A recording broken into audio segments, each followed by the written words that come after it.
Muy buenos días. El Tecnológico de Monterrey les da la más cordial bienvenida al espacio de conferencias en línea Forum, presentando energía y contaminación atmosférica, que será impartida por el doctor Alberto Mendoza Domínguez, líder del Grupo de Energía y Cambio Climático del Tecnológico de Monterrey, quienes compartirá de su valiosa experiencia en este tema. Les pedimos de favor a todos los asistentes mantengan sus micrófonos en silencio durante la exposición, que tendrá una duración de 50 minutos, y posteriormente daremos un espacio de 10 minutos para la sesión de preguntas y respuestas. Sin más preámbulo, cedo la palabra al doctor Alberto Mendoza. Bienvenido y muchas gracias por acompañarnos. Hola, ¿qué tal? Buenos días a todos. Para mí es un placer estar aquí compartiendo algunas de las ideas y experiencias que hemos estado trabajando en el tema relacionado con energía y contaminación atmosférica. Agradezco a los organizadores de esta serie de webinars haberme invitado y bueno, con todo gusto comparto las ideas y además trabajos que hemos estado desarrollando en tiempos recientes en el Tecnológico de Monterrey en materia de la que vamos a estar platicando. Pues muy bien, la intención es, voy a comenzar con establecer algunas ideas preliminares sobre la relación de energía y contaminación atmosférica, que sin lugar a dudas son temas muy actuales y en realidad están muy relacionados, para posteriormente comenzar a mostrarles algo de los trabajos que hemos estado desarrollando al interior del Grupo de Investigación en Energía y Cambio Climático para tratar de dar respuestas a la problemática inherente a la contaminación atmosférica y su relación que tiene que ver con el ámbito de la energía. Y bueno, comenzamos la presentación y las ideas que quiero compartir con ustedes. Pues muy bien. Como decía, en realidad para nosotros que estamos involucrados desde hace tiempo en el tema de energía, contaminación del aire, estos son tiempos en realidad muy emocionantes porque se ha venido dando una avalancha de diferentes eventos que han puesto estos temas de relevancia claramente en el ámbito del accionar de los investigadores, de la vida institucional y en general del público, en general de la ciudadanía.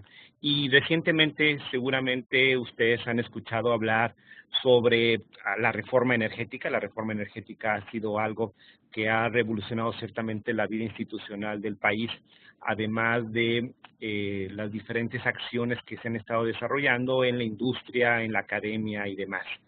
Y junto con esta reforma energética han venido dándose también algunos cambios adicionales, por ejemplo, cambios en la ley de la industria eléctrica. Ahora ya hablamos de una ley de transición energética, donde por primera vez hemos empezado a definir de manera institucional qué es una energía limpia, por ejemplo, cuáles son el tipo de energías limpias en las cuales el país debería estar impulsando. Incluso hemos estado ya en conversaciones a nivel institucional sobre el tema de las energías limpias. Aquí tengo algunos mensajes de que no se escucha. Sugiero que por ahí a través del chat revisen la información de los administradores para asegurarse de que estén puntualizando dónde deben estar ahí abriendo su sonido. Entonces decía, tenemos nuevas leyes, tenemos nuevas estructuras institucionales, desde el punto de vista también de los incentivos económicos, tenemos ahora y hablamos de certificados de energías limpias para tratar de impulsar el tema precisamente de una generación más sustentable de energía. México suscribe en la conferencia de las partes de las Naciones Unidas de Cambio Climático de París acuerdos muy importantes que tienen que ver con la mitigación y de emisiones que nos llevan a tener un cambio en el clima. Tenemos incluso una ley general de cambio climático. Entonces, nuevamente, se ha venido dando toda una avalancha de reformas estructurales que conllevan también un cambio en los sectores productivos, que incluso también demandan gente capacitada nuevos especialistas que puedan abordar los temas de coyuntura que tenemos para poder sacar adelante toda esta avalancha de nuevos movimientos que tenemos en materia de energía y de medio ambiente. Algunos compromisos que ha hecho el país en materia, por ejemplo, de energías limpias. Se ha estipulado que el país deberá estar generando su energía eléctrica a partir de 2018 en un 25% a través de lo que conocemos como las energías limpias. Estamos hablando de las energías renovables, estamos de solar, bioenergía, energía eólica, energía del mar, etcétera.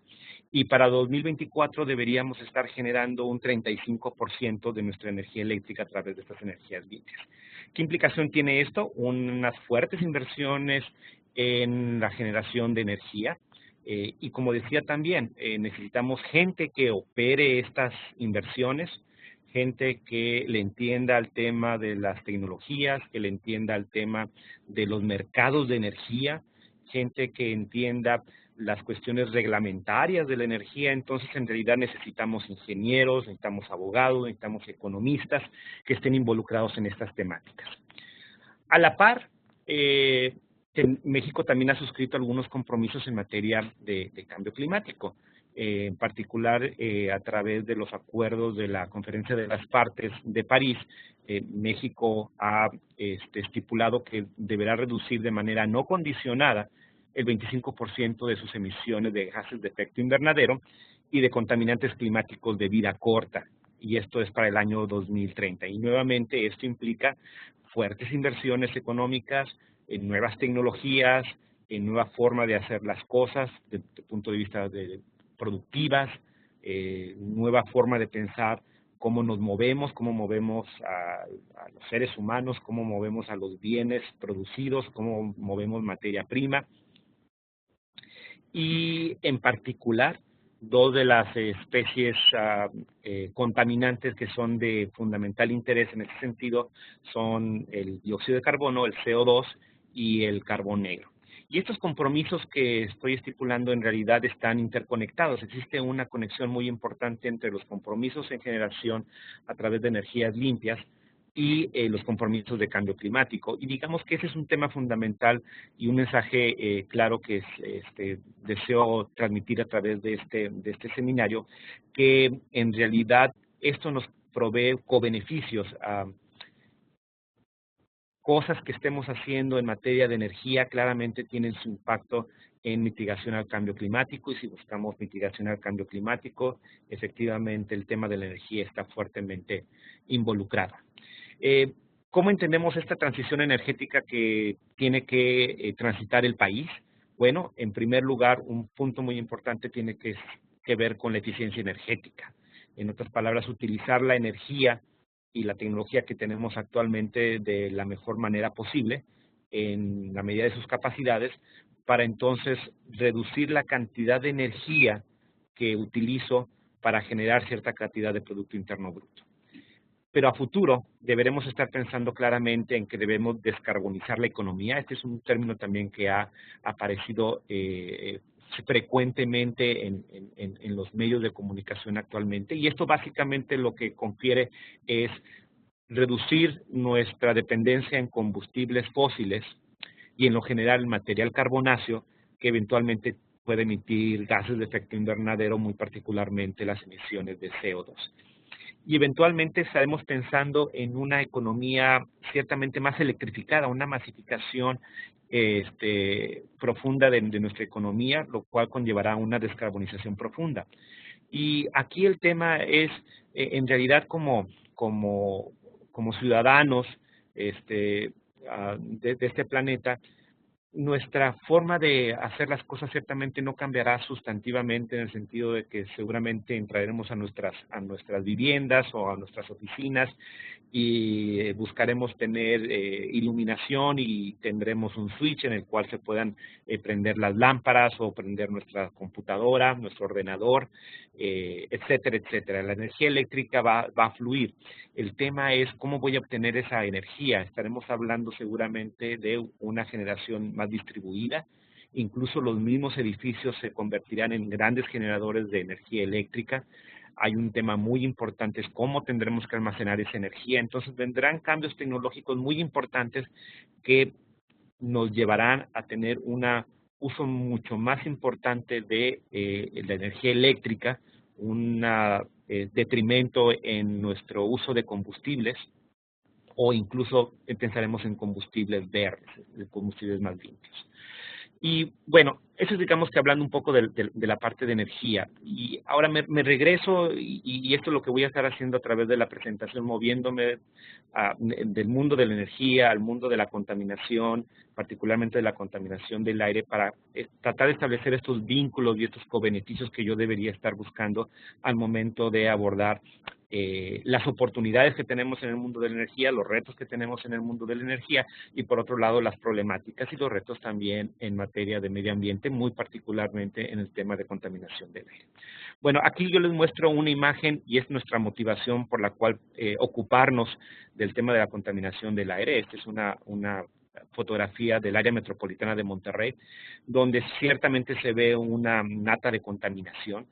Y el tema aquí relevante es que esa nata de contaminación está compuesta literalmente de un centenar de diferentes especies químicas que son de interés conocer. Emisiones de gases de efecto invernadero como es el CO2, el dióxido de carbono, emisiones de contaminantes atmosféricos tóxicos como el monóxido de carbono, el CO, contaminantes como los óxidos de nitrógeno y el SO2 que producen contaminación ácida, lluvia ácida, compuestos orgánicos volátiles, que es ese COB que aparece por ahí. Algunos de ellos también son carcinogénicos o tóxicos, pequeñas partículas suspendidas, lo que aparece ahí como PM, y la cuenta puede seguir. Hay una cantidad muy importante de contaminantes que se emiten a la atmósfera.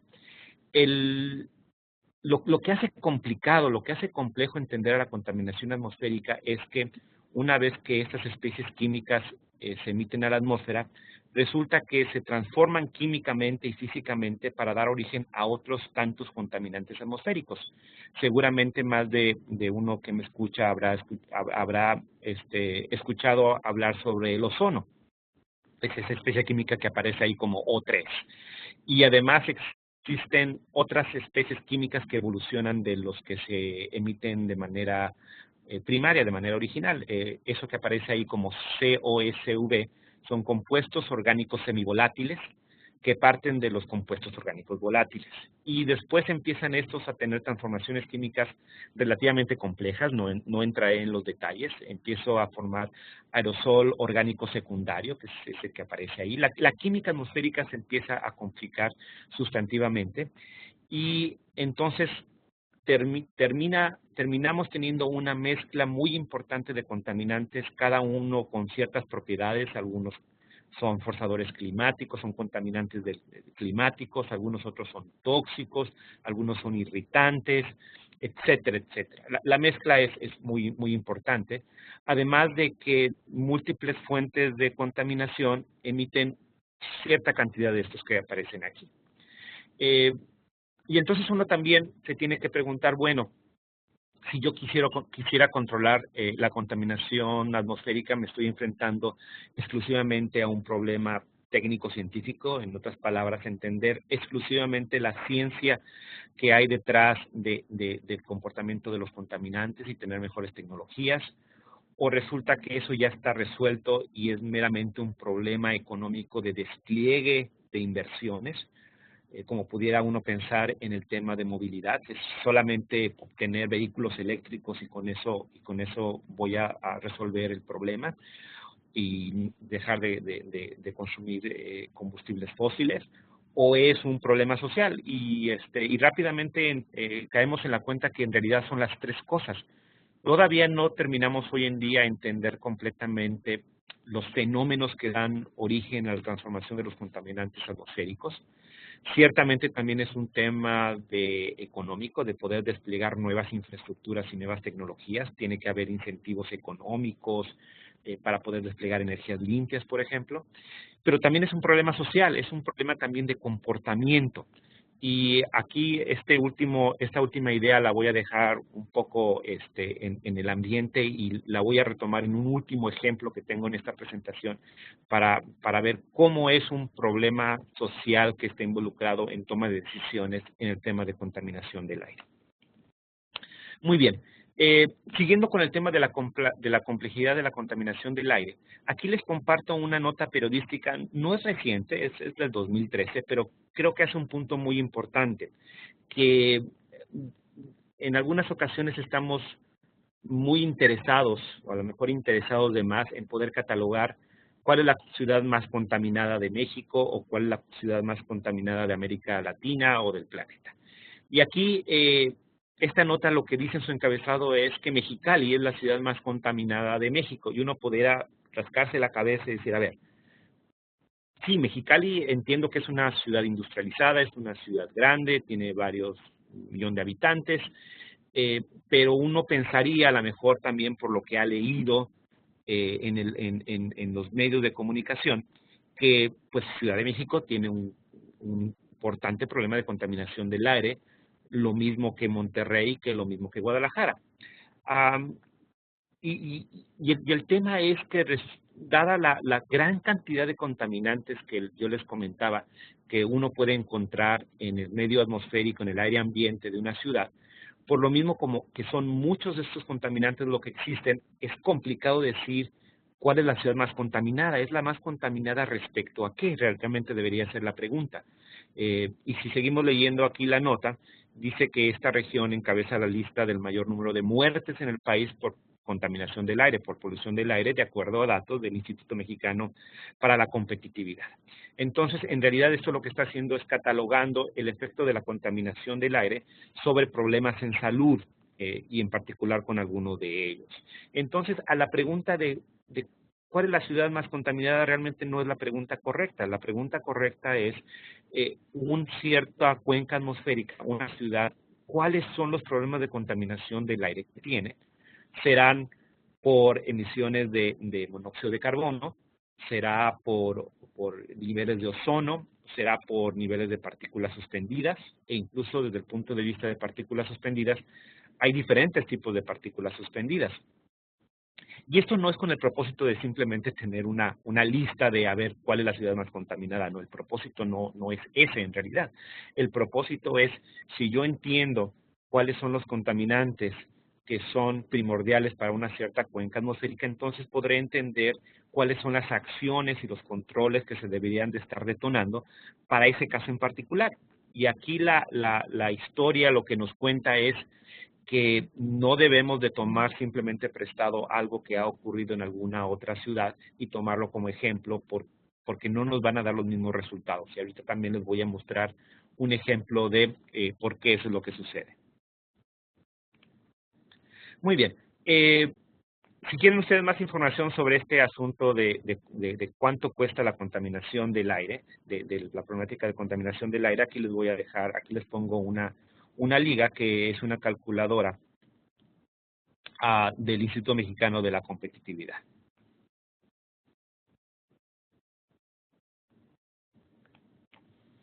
Bien.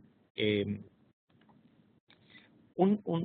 aquí les pongo una pantalla de lo que ciertamente van a encontrar en esta página del Instituto Mexicano de la Competitividad, donde también van a encontrar información en otras fuentes, donde aquí el mensaje fundamental que quiero conllevar es que un esfuerzo que tal vez no hemos hecho tan claro para poder detonar la relevancia que tiene entender y mitigar los problemas de contaminación del aire es que en realidad nos cuesta. Y hacer esa valoración de cuánto le cuesta al país el tema de contaminación del aire es complejo. Déjenme darles un sabor sobre este tema. Recientemente en los eventos que ocurrieron con los sismos, particularmente el de 19 de septiembre pasado en Ciudad de México, algunas cifras que se comenzaron a manejar sobre cuánto costaría en inversión subsanar los problemas que tuvimos con ese sismo, las las cifras rondaban del orden de los 30,000 millones de pesos a 100,000 millones de pesos. Para una persona de a pie pensar en 30,000 millones de pesos o 100,000 millones de pesos, pues son cifras que a lo mejor no tenemos la capacidad de abstraer cuánto significa ese dinero. Pero lo que quiero hacer es, si tomamos esa cifra de que eso es lo que nos va a costar subsanar ese tema en infraestructura, 30,000 millones de pesos a 100,000 millones de pesos por lo ocurrido en los sismos del 19 de septiembre, podemos compararlo respecto a lo que nos cuesta anualmente los costos por degradación ambiental. Esa es una información que obtuve del cuarto informe de datos y tendencias de calidad del aire emanado por el Instituto Nacional de Ecología y Cambio Climático, donde nos indican que el 74% de los costos de degradación ambiental corresponden precisamente a contaminación atmosférica. Nuevamente, esto es complejo darle sentido, porque lo único que nos dice es 74% de los costos, pero ¿a cuánto ascienden los costos? Bueno, esos costos, según las cifras de los economistas, de los especialistas en estos temas, ascenderían a 520,000 millones de pesos. Otra vez, si yo comparo esto contra las cifras que yo les mostraba, les indicaba de los sismos, la cifra más alta era del orden de los 100,000 millones de pesos, pues esto querría decir que estos 520,000 millones de pesos equivaldrían a que cada año tuviéramos 5 sismos como el de 19 de septiembre y que tuviéramos que invertir en reconstrucción y demás el equivalente a eso, a 5 sismos. Es lo que nos cuesta anualmente la degradación del medio ambiente. ¿Representa cuánto? El 4.4% del Producto Interno Bruto. Y entonces esto ya nos dimensiona que efectivamente es un costo bastante alto. ¿De dónde viene este costo? En reducción en productividad, en personas que tienen que acudir a los servicios de salud, tienen que invertir en medicinas, pierden trabajo, tienen que ser reemplazados, etcétera, etcétera. Hay una buena cantidad de costos a los cuales estamos incurriendo por el hecho de que tenemos estos problemas de contaminación del aire. Ahora, regreso al punto, ¿por qué es tan complicado controlar la contaminación del aire? Les voy a mostrar aquí algunas historias, algunos ejemplos, algunas cosas que nosotros mismos en el Tecnológico de Monterrey hemos hecho para entender esta problemática. Empiezo con un caso histórico que a mí se me hace muy interesante, porque da pie a pensar las limitaciones que todavía tenemos sobre entender la ciencia que está detrás de la contaminación del aire. El caso particular tiene que ver con la existencia del agujero en la capa de ozono estratosférico. Seguramente más de uno de ustedes ha escuchado el tema de que hay ciertas sustancias, que son los clorofluorocarburos, que al ser emitidos a la atmósfera, tenían este efecto de reducir la cantidad de ozono que tenemos en la estratosfera. Resulta que desde el punto de vista químico, desde el punto de vista de la tecnología, es una sustancia muy benévola porque se utilizaba en los refrigeradores. Era muy estable, tenía propiedades térmicas muy buenas para poder utilizarse en los refrigeradores, pero resulta que hasta ese punto nadie se puso a pensar qué pasaría si estas sustancias son liberadas al medio ambiente. Pues resulta que eso es lo que hace. Lo que ustedes ven al principio de la animación es una molécula de CFC, de clorofluorocarburo, donde es impactada por un rayo de radiación. En este momento es impactado y sale disparado de esa molécula un átomo de cloro. Este átomo de cloro empieza a hacer algo químicamente hablando en la atmósfera. Y lo que va a hacer es encontrarse con esta otra molécula que es el O3, que aparece ahí, que es el ozono.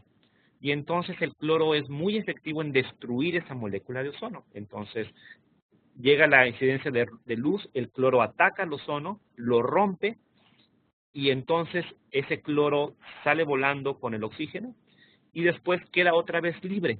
El punto es que ese cloro, si ustedes se fijan, queda libre, ataca un ozono, después se vuelve a reconfigurar y queda nuevamente ese cloro libre. Ese cloro va a seguir destruyendo moléculas de ozono en una cantidad muy importante. Una sola molécula de CFE va a romper miles de moléculas de ozono antes de que se estabilice, y entonces por eso tenemos una destrucción masiva de la capa de ozono. Eso es lo que entendemos de la ciencia. Y bueno, entonces lo que tenemos es una destrucción masiva de ozono estratosférico, por ejemplo, en la Antártica, con muchas implicaciones ambientales. Entonces, entendimos que ese es el problema y bueno, habría que resolverlo y una de las acciones que se tomaron es eliminar la presencia de clorofluorocarburos. Como nota adicional, ciertamente tenemos que tener mucho cuidado con la información que de repente podemos escuchar en los medios de comunicación. Algunos incluso, y no es broma, empezaron a pensar, bueno, si yo tengo este agujero en la atmósfera, ¿no será posible que a través de ese agujero yo pueda tener una liberación de los gases de efecto invernadero que se están acumulando? Y es un poco esta caricatura que aparece ahí en inglés, que básicamente lo que está diciendo, bueno, no deberíamos estar haciendo el agujero de ozono más grande simplemente para que por ahí salgan los gases de efecto invernadero. Pues ciertamente eso no, eso no es ciencia, eso es conceptos mal entendidos de cómo funciona la atmósfera. Pero lo que sí es cierto es de que los científicos y los ingenieros y los tecnólogos empezaron a preguntar, bueno, ¿qué voy a hacer para sustituir a los clorofluorocarburos?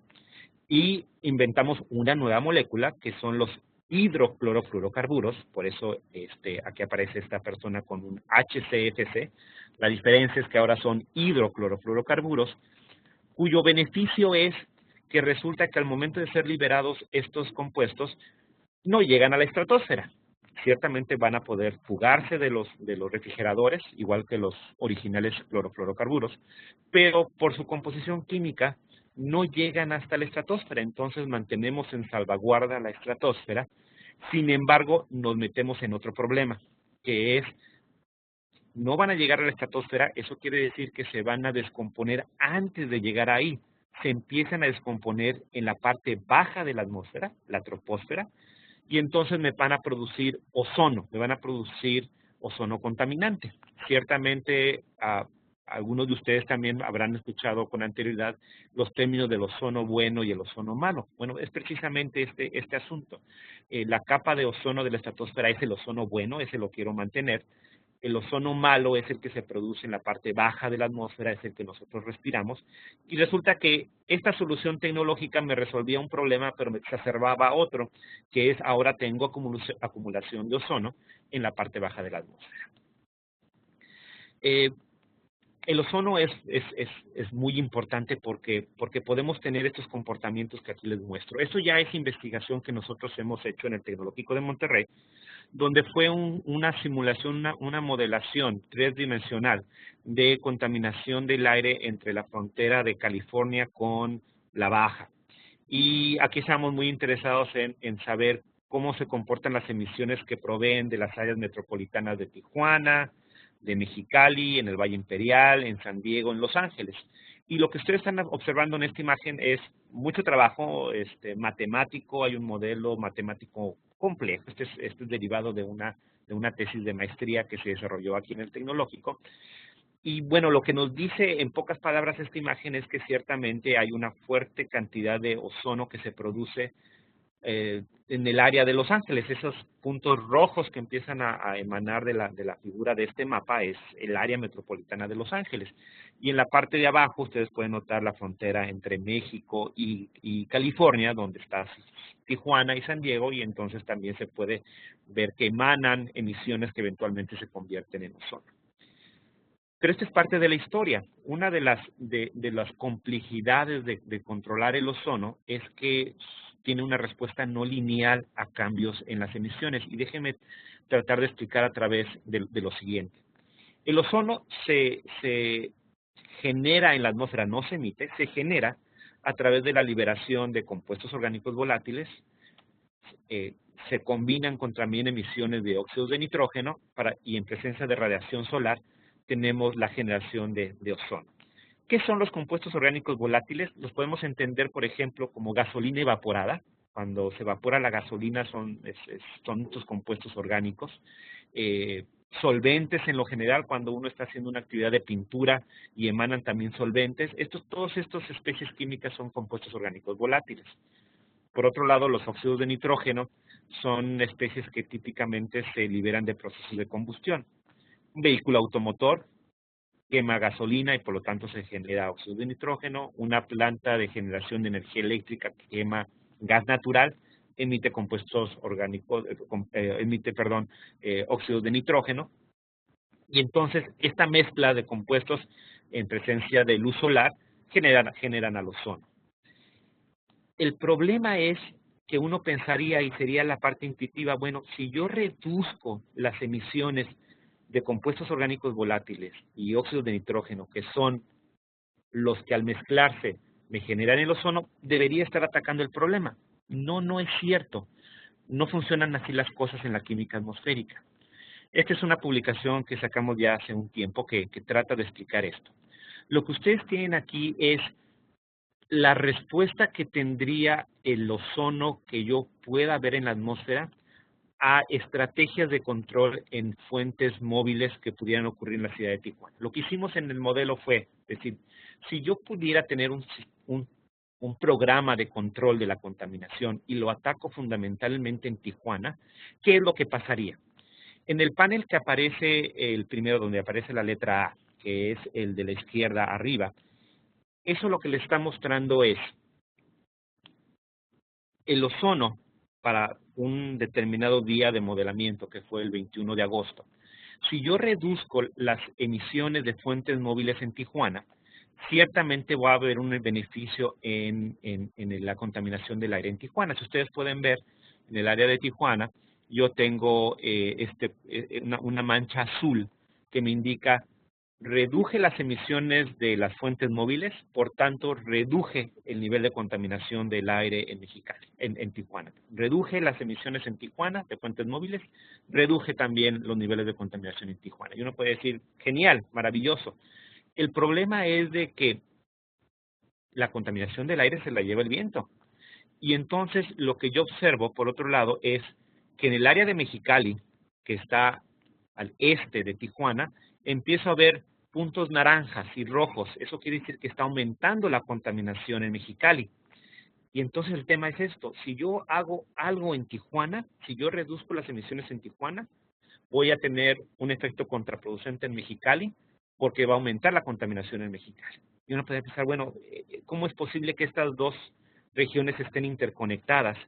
Y si resulta que hago algo sensato para Tijuana, eso va a ser contraproducente en Mexicali. Bueno, así funciona la contaminación del aire. Es un proceso no lineal, es un proceso complejo, en donde tengo que tener mucho cuidado en los programas de control que yo establezco y tienen que estar fundamentados en ciencia, porque de otra manera nos puede pasar lo que ya nos ha pasado en México, que es trato de instaurar algunos programas de contaminación del aire y resulta que no tienen el resultado esperado porque no entendemos por completo la ciencia que está detrás de la producción de contaminantes en el aire.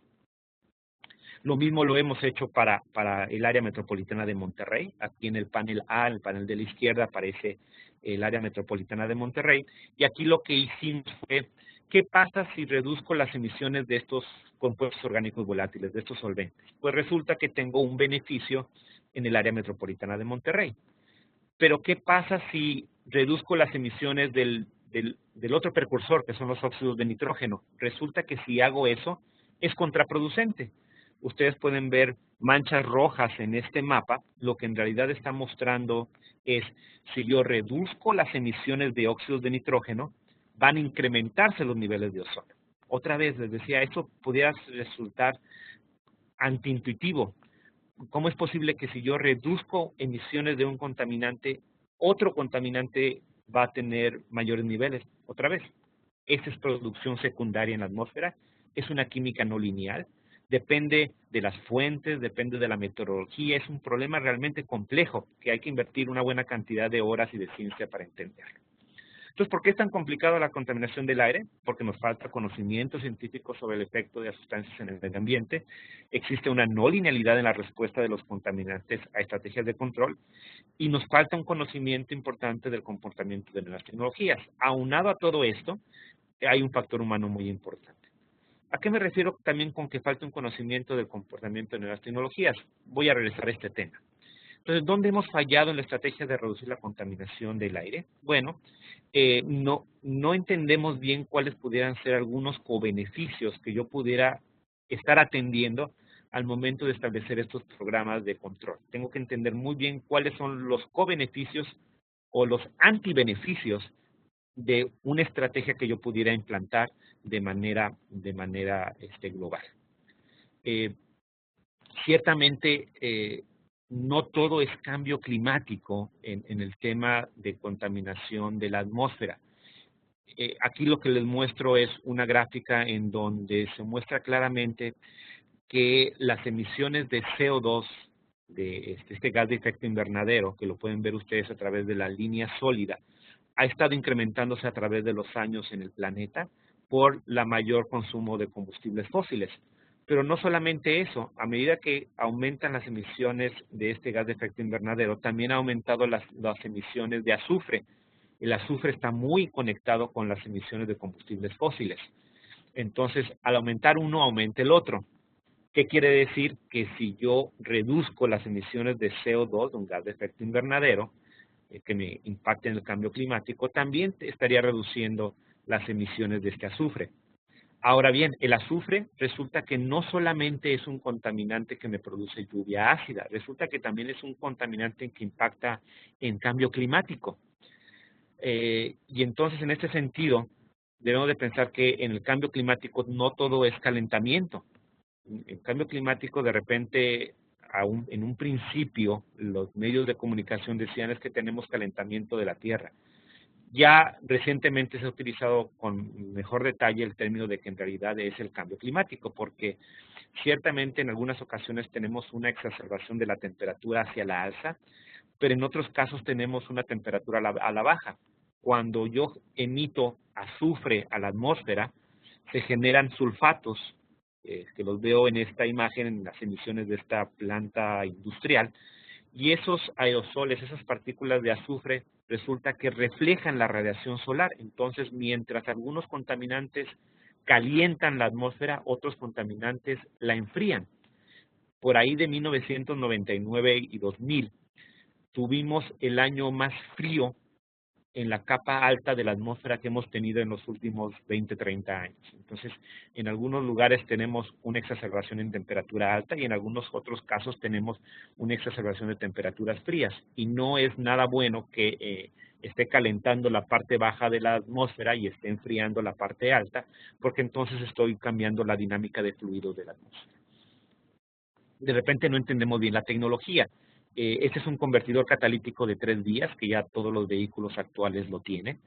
Y un propósito fundamental de estos convertidores catalíticos colocados en vehículos es tratar de eliminar la presencia de estos óxidos de nitrógeno, tal como aparece ahí en la parte baja de esta figura, porque decíamos, los óxidos de nitrógeno generan ozono. Entonces, si no quiero esos óxidos de nitrógeno, ¿qué es lo que haría? Pongo un convertidor catalítico.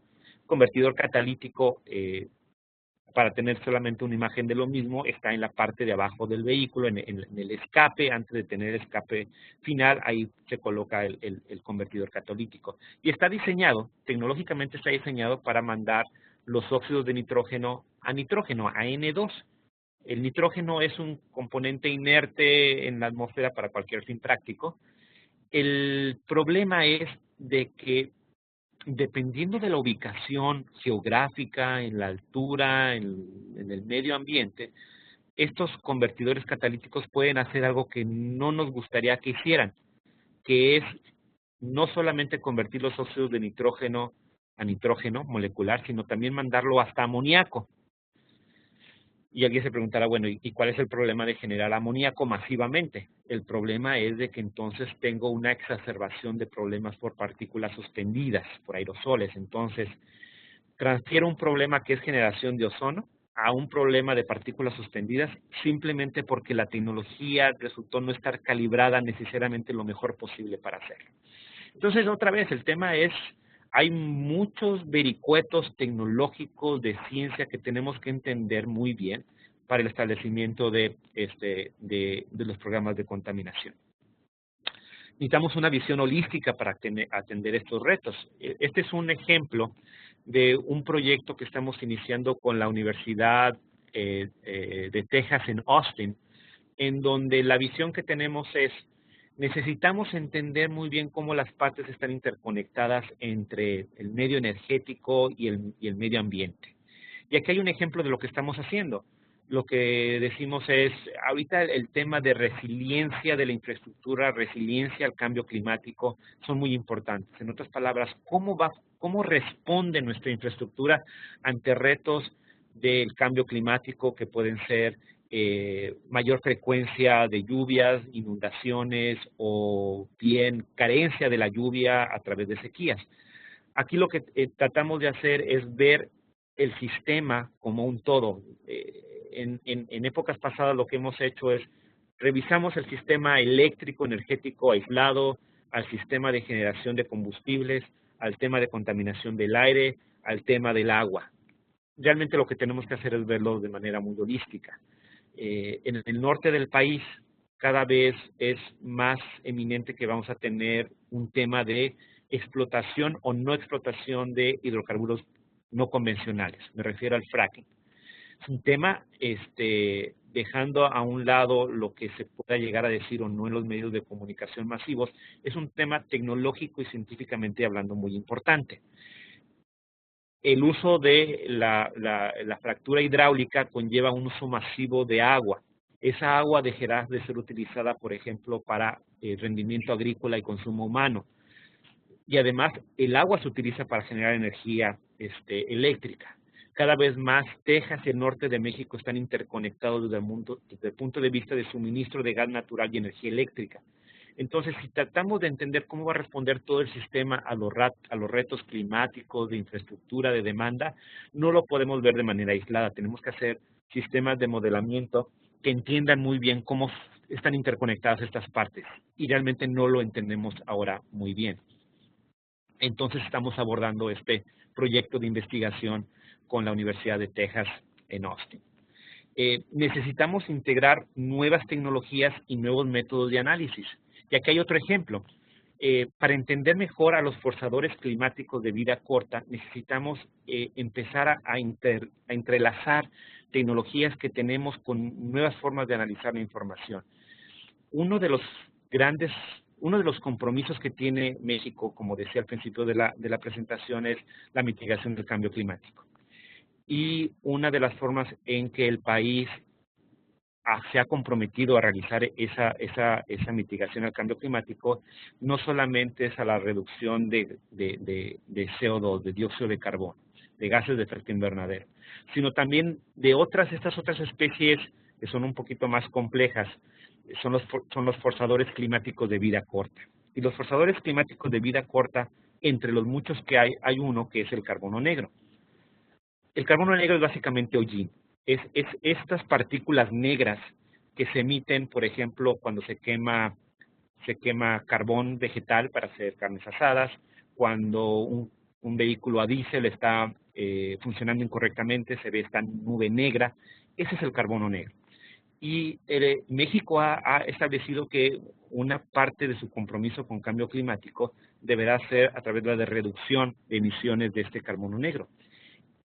El detalle es de que no tenemos una línea base de en realidad cuánto se está emitiendo. Tenemos una idea, pero no está muy bien establecida de cuánto se está emitiendo y cuánto existe en la atmósfera. Entonces, ahorita estamos trabajando, y este es un proyecto doctoral, en donde la persona que está trabajando con nosotros está utilizando datos satelitales con monitoreo de tierra de las propiedades ópticas de los aerosoles, con la finalidad de tener un modelo tridimensional que nos pueda ayudar a predecir esta línea base y el comportamiento de estos contaminantes climáticos de vida corta.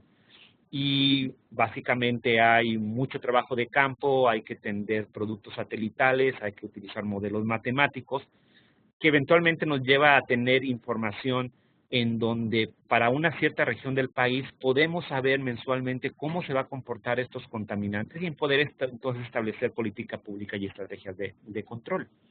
Entonces, esa es una de las cosas que queremos hacer.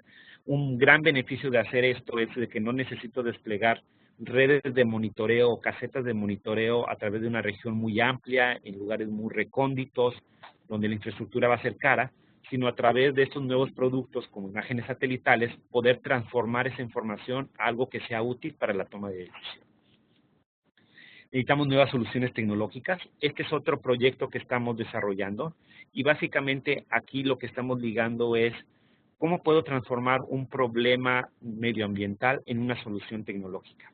Básicamente lo que estamos haciendo es, estamos tomando llantas de desperdicio a través de procesos de conversión termoquímica junto con acondicionamientos químicos y físicos, poder transformar estas llantas que son un desecho y que en algunas ocasiones solamente lo que hacemos es las quemamos en hornos cementeros, por ejemplo, para recuperar cierta energía que tienen, cierto poder calorífico que tienen estas llantas, las transformamos en un producto de valor agregado. Y el producto de valor agregado que buscamos en este caso tiene que ver con aplicaciones eléctricas. Muy particularmente hemos sido capaces de transformar este material de desecho, estas llantas, a través de estos tratamientos químicos, físicos, termoquímicos que yo les platicaba, a materiales que pueden tener aplicaciones en superconductores o en baterías.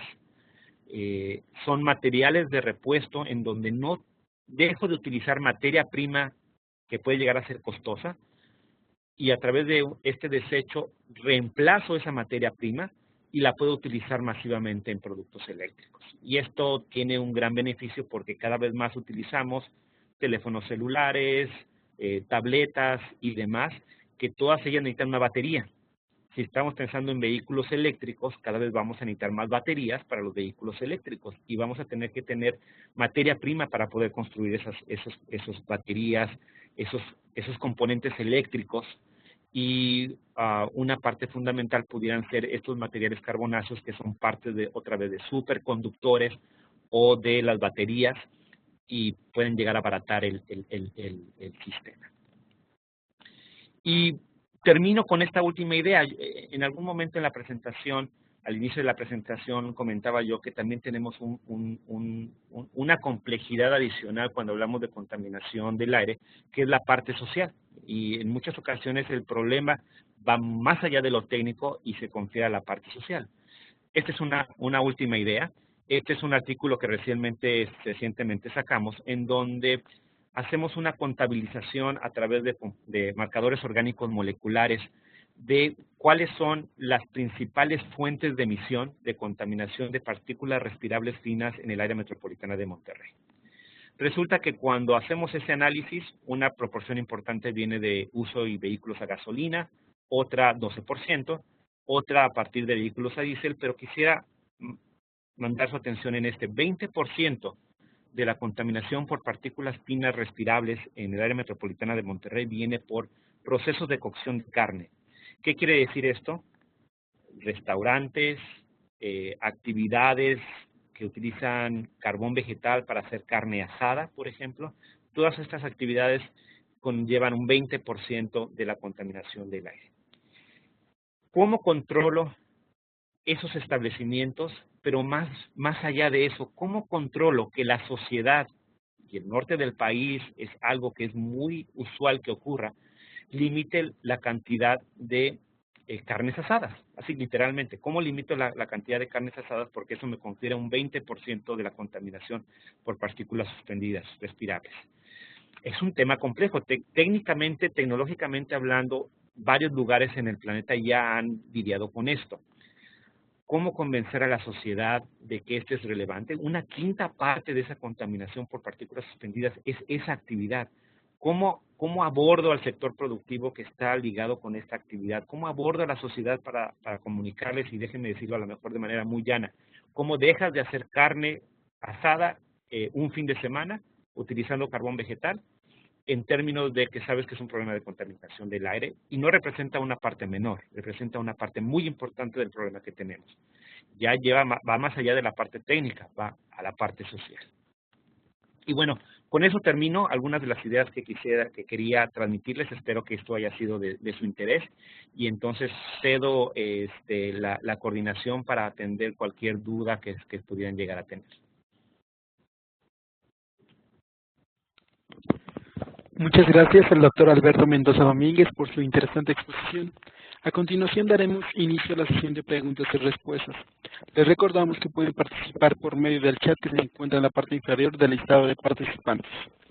Y nos dice Sofía, ¿cómo impactan las medidas de los países vecinos a México, considerando los efectos expuestos en el caso de Tijuana y Mexicali?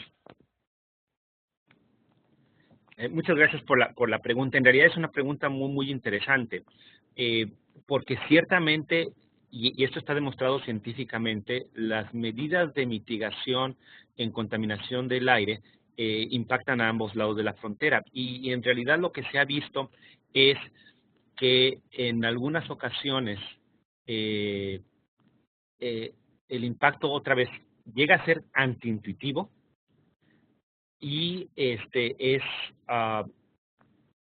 difícil de poder establecer a priori sin hacer un análisis contundente qué es lo que va a ocurrir. Ejemplos hay muchos. El establecimiento de centrales termoeléctricas como Carbón 1 y Carbón 2 en Nava, Coahuila, es una planta carboeléctrica, donde había una discusión muy importante binacional entre México y Texas, porque esas emisiones, cuando se hacían las modelaciones, terminaban en un parque nacional de Estados Unidos, que es el Big Bend, y entonces ciertamente la parte norteamericana decía, bueno, yo necesito que tú establezcas un control de tus emisiones porque estás impactando lo que yo estoy viendo como un impacto negativo en un parque nacional como el Big Bend. Por otro lado, algunas acciones o inacciones que se habían dado en el sur de Texas, por ejemplo, también han tenido un impacto en el lado de Tamaulipas. Va más allá de la parte técnica y aquí también rescataré yo que es un problema de política binacional, donde el caso de México y Estados Unidos es un ejemplo muy interesante en donde cada uno de los países tiene su propia jurisdicción y por mucho tiempo se ha estado hablando de que se necesitaría también una jurisdicción en la frontera. Y es un tema muy complejo, es un tema en donde no nos hemos puesto de acuerdo, pese a que hay algunas evidencias muy claras de que ciertamente lo que haces en el Valle Imperial impacta a Mexicali, lo que haces en Mexicali impacta al Valle Imperial, lo que haces en San Diego, en Tijuana, etcétera, etcétera. Muchas gracias. Y nos dice Iris, ¿qué acciones diarias disminuyen la contaminación? Es decir, ¿qué podemos hacer las personas en nuestra vida cotidiana para reducir la contaminación?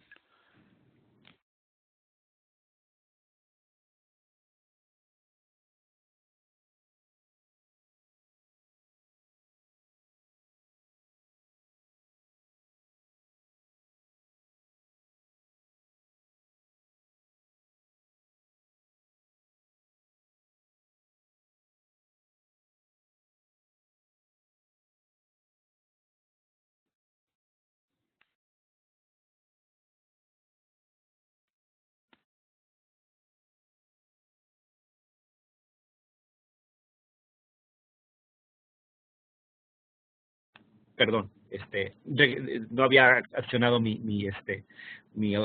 audio. Repito, muchas de las acciones que se pueden hacer están muy bien entendidas y están muy bien catalogadas, pero va mucho en la parte del compromiso de la sociedad. Daba yo un ejemplo, el tema de las carnes asadas, y lo he hecho en múltiples foros donde yo les pregunto, bueno, y después de darte un dato duro, que es una quinta parte de la contaminación por partículas finas proviene de tu propia actividad cuando haces esto, ¿estarías comprometido a dejar de hacerlo? Y en realidad la respuesta de repente no es contundente. Pese a que lo sabemos, decimos, bueno, pero es algo que forma parte de mi vida, ¿no? El uso del vehículo, cuántos de nosotros, y me incluyo, estamos muy casados con el tema del vehículo y nos cuesta un poco de trabajo exportarlo a la parte de, bueno, utilizar más masiva, de manera más masiva el transporte masivo. Las quemas clandestinas a lo mejor de basura, ¿no? O las quemas clandestinas de biomasa, de repente es muy natural que lo hagamos. Decimos, bueno, es una solución muy rápida y muy fácil, pero no lo accionamos. El tema de tener y el uso de de lugares sin pavimentar o reforestación, la misma reforestación, ¿no? De repente no pensamos en la reforestación como un tema que efectivamente tiene un impacto en la calidad del aire. Son pequeñas acciones, pero sí se tienen que empezar a hacer de manera muy puntual para poder entonces, el ejemplo del área metropolitana de Monterrey, 4 millones de personas haciendo un poco resultará en efectivamente un beneficio. Muchas gracias. Y nos dice la siguiente pregunta de Rodrigo. ¿Cuál es la importancia de que las empresas tengan facilidad de implementar la ISO 50000 sobre el sistema de energía y si debería ser ley su implementación por parte de la CENER? Muchas gracias por la pregunta, Rodrigo. Es un tema muy interesante, porque sí debemos de pensar en tener claramente incentivos que puedan ayudarnos a migrar tecnológicamente hablando, a formas en las cuales la industria debería descarbonizar sus sistemas. Yo no estaría tan seguro de llevarlo tan lejos a una implementación de ley, porque en algunos lugares, incluyendo México tal vez, podemos caer en algunos momentos en la sobreregulación. Y ya también está demostrado en algunos otros países que la sobreregulación no necesariamente es la mejor salida. Tiene sus beneficios, ciertamente, pero estos incentivos deberían de caer de manera mucho más natural. Y en realidad lo que uno aprecia es que a medida que la tecnología evoluciona y los costos y los costos reales de los energéticos y demás empiezan a tomarse en cuenta, la industria rápidamente empieza a migrar, sin necesidad de que la parte institucional, sin necesidad de que parte del gobierno empuje. Ciertamente tiene que haber un incentivo y un empuje, pero creo que son las dos cosas, empujar y por otro lado que la industria jale esa reconversión. Entonces yo sí sería de la idea de tener cuidado con la sobreregulación. Ciertamente los estándares ISO son muy convenientes tenerlos, pero ya llevarlo a una regulación, a una normatividad, pudiera ser excesivo. Yo sí creo que ahorita están mecanismos, no a lo mejor todos los que necesitaríamos, pero una cantidad importante de mecanismos que ayudan a través de fideicomisos y consejos de ahorro de uso de energía y demás para poder migrar. Y cosas como los certificados de energías limpias también ayudan mucho a este movimiento y al costo real de las cosas, costo real de la energía, para entonces empezar a migrar el tema. Muchas gracias. Y nos dice la siguiente pregunta. ¿Ciudades como Monterrey o Frontera con tanta contaminación deben tener un programa de restricción de circulación, como el Hoy No Circula, en caso de que sean realmente benéficos? Otra vez, muy buena pregunta. Ciertamente el tema del Hoy No Circula, así como tantos otros, como por ejemplo los de verificación vehicular, han estado implementándose en diferentes lugares. El Hoy No Circula ya lleva muchos años en Ciudad de México, al igual que el de la verificación. En ese sentido, yo lo que diría es, lo que ayuda a una zona metropolitana no necesariamente es la mejor solución para otra zona metropolitana, por las diferentes características que pudieran llegar a tener. La infraestructura, por ejemplo, de movilidad de Ciudad de México es muy diferente a la infraestructura de movilidad de Monterrey. No estoy diciendo que una sea mejor que la otra, lo único que estoy diciendo es que son diferentes. De la misma manera, el parque vehicular es diferente entre las dos ciudades. El sector industrial es naturalmente también diferente. Entonces, son partes de la ecuación, ciertamente pueden ser partes de la ecuación. Nosotros hemos hecho algunos estudios, pero todavía no son en medida contundente de cuál debería ser la mejor solución. Por ejemplo, ahorita hay un tema muy importante a nivel de discusión, nivel país, del uso de las gasolinas con etanol. La Comisión Reguladora de Energía saca un comunicado, una norma a ese respecto, y resulta que ahorita a nivel de los estados está un fuerte debate si debería o no implementarse esa medida. ¿Por qué? Porque al quemarse etanol en la gasolina es muy diferente la respuesta fotoquímicamente hablando de lo que sucede en Ciudad de México, lo que sucede en Monterrey. La meteorología es diferente, el clima es diferente, el parque vehicular es diferente, la gasolina va a responder de diferente manera, la infraestructura es diferente, y entonces en realidad no sabemos cómo va a ser ese comportamiento. Y no estoy hablando exclusivamente de la parte tecnológica de cómo esa molécula de etanol se va a quemar en ese vehículo. Estoy hablando de que las emisiones, cómo van a responder, o si se va a exacerbar el problema o no. Es un problema muy complejo, y lo que en realidad yo diría que necesitamos es más gente capacitada, más gente involucrada en este tema. Necesitamos muchas personas que estén estudiando de manera dura, científica, los problemas, porque sí se necesita mucha masa crítica de gente que entienda muy bien la problemática y pueda transferir muy bien ese conocimiento. Muchas gracias. Y nos vamos con la última pregunta que nos dice, ¿cuál es su punto de vista en cuestión de energía híbrida? Es decir, en este caso, el avance de la tecnología con respecto a los automóviles. ¿Cree que en un futuro se pueda llegar a un avance mayor que el que estamos actualmente? Sí, gracias por la pregunta. Sí, yo creo que sí. De hecho, ahí en el 2006 tuvimos la fortuna de experimentar con el primer vehículo híbrido que se introdujo al país. Nos lo dio la empresa que lo introdujo, nos lo dio en Comodato, e hicimos todo un análisis de desempeño en emisiones y mecánico de esos vehículos híbridos. Sí puedo decir que a través de los años la tecnología ha mejorado muchísimo. Ciertamente es mucho más económico. Comprar hoy en día un vehículo híbrido es mucho más económico de lo que era entonces. Sigue siendo y empieza a competir con los vehículos convencionales. Ciertamente creo que es una tecnología que va a tener su parte y va a incrementarse su despliegue, pero como todo deberá ser una fracción de, no es evidentemente la solución, y vamos a tener un continuo de tecnologías. Cada vez tenemos más vehículos eléctricos, 100% eléctricos. No va a ser el total de la solución. Vamos a tener más vehículos híbridos. Yo esperaría que tuviéramos más vehículos a diésel. ¿Por qué diésel? Sigue siendo un combustible fósil, ciertamente, pero son muy eficientes. Los vehículos diésel son muy eficientes y la tecnología también ha evolucionado mucho.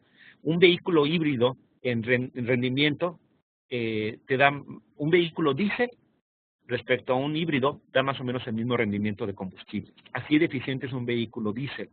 No teníamos, y estamos evolucionando en México a tener diésel en bajo azufre, ultra bajo azufre, que también es un requerimiento para que la tecnología diésel también sea una parte importante de la balanza. Y creo que al final del día eso es lo que va a ocurrir en todo el sector energético. No va a ser una sola tecnología, van a ser múltiples tecnologías en un paquete que tenga sentido en diferentes lugares dependiendo de los costos de la energía y de dónde viene esa energía.